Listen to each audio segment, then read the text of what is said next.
ధన్యవాదాలు అధ్యక్ష. దశాబ్దాల చరిత్ర నుండి చదువుకు ఎంతో పేరుగాంచిన నెల్లూరు జిల్లాకి కొన్ని విద్యాపరమైన సమస్యలు ఉన్నాయి అధ్యక్ష. వాటిలో కొన్ని సభాముఖంగా విద్యా విధానంలో ఎన్నో సంస్కరణలు తీసుకొస్తున్న విద్యాశాఖ మంత్రి లోకేష్ బాబు గారి దృష్టికి తీసుకురావాలని అనుకుంటున్నాం అధ్యక్ష. నెల్లూరు జిల్లాలో ప్రభుత్వ ఇంజనీరింగ్ కళాశాల లేదు అధ్యక్ష.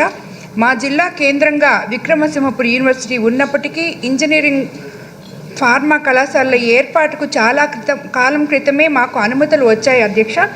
అనుమతులు అయితే ఇచ్చారు కానీ వాటి ఏర్పాటు గత ప్రభుత్వం పూర్తిగా విస్మరించింది అధ్యక్ష. ఈ అంశంపై ప్రత్యేక దృష్టి పెట్టి ఇంజనీరింగ్ మరియు ఫార్మసీ కళాశాలను ఏర్పాటు చేయాలని చేసి నెల్లూరు జిల్లా ప్రజలకు ఆకాంక్ష నెరవేర్చాల్సిందిగా కోరుకుంటున్నాం అధ్యక్ష. అదేవిధంగా గత ప్రభుత్వంలో అసమర్థ విద్యా విధానాల వల్ల విద్యారంగంలో కొన్ని సవాళ్లుగా మారే అధ్యక్ష. ఉదాహరణకు జీవో నంబర్ 42 వల్ల రాష్ట్రంలో ఎన్నో ఎయిడెడ్ కళాశాలలు మూతపడ్డాయి అధ్యక్ష. ఇదే క్రమంలో నెల్లూరు జిల్లాలో కూడా దశాబ్దాల చరిత్ర కలిగిన డిగ్రీ కళాశాలలు సైతం మూతపడ్డాయి అధ్యక్ష. ప్రస్తుతం జిల్లా కేంద్రంగా కేవలం బాలికలకు మాత్రమే డిగ్రీ కళాశాల ఉంది అధ్యక్ష. ప్రభుత్వ కళాశాలలో డిగ్రీ చేసుకోవాలనుకునే పేద బాలురులు ఎంతోమంది ఆ ప్రాంతంలో ఉన్న కళాశాలకి దూర ప్రాంతంలో ఉన్న కళాశాలకి వెళ్లాల్సి వస్తుంది అధ్యక్ష. ఈ పరిస్థితిని దృష్టిలో ఉంచుకొని అక్కడ ఒక డిగ్రీ కళాశాల అవసరం అధ్యక్ష. మరొక సమస్య, ఎటువంటి పబ్లిక్ సర్వీసెస్కి సంబంధించిన పోటీ పరీక్షలు, సివిల్స్ గ్రూప్స్ వంటి వాటికి ప్రిపేర్ అవ్వాలనుకునే విద్యార్థులకి ఎక్కువ శాతం మంది ఆర్ట్స్ కోర్స్ కోసం తీసుకోవాలనుకుంటారు అధ్యక్ష.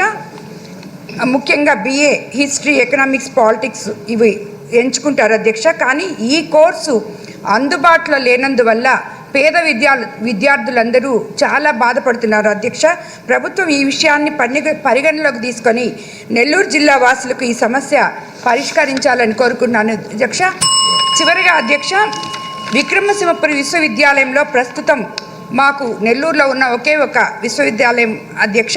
ప్రస్తుతం తాగునీటి సమస్య, అలాగే ఆర్థిక శాఖ అనుమతి కలిగి దాదాపు 130కి పైగా teaching and non teaching staff కొరత ఉందని మా దృష్టికి వచ్చింది అధ్యక్ష.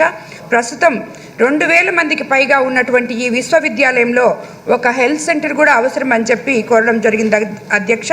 ప్రభుత్వం వీటిని పరిగణలోకి తీసుకొని త్వరగా ఈ సమస్యలను పరిష్కరించవలసిందిగా మంత్రి గారిని అభ్యర్థిస్తున్నాను అధ్యక్ష. ధన్యవాదాలు అధ్యక్ష.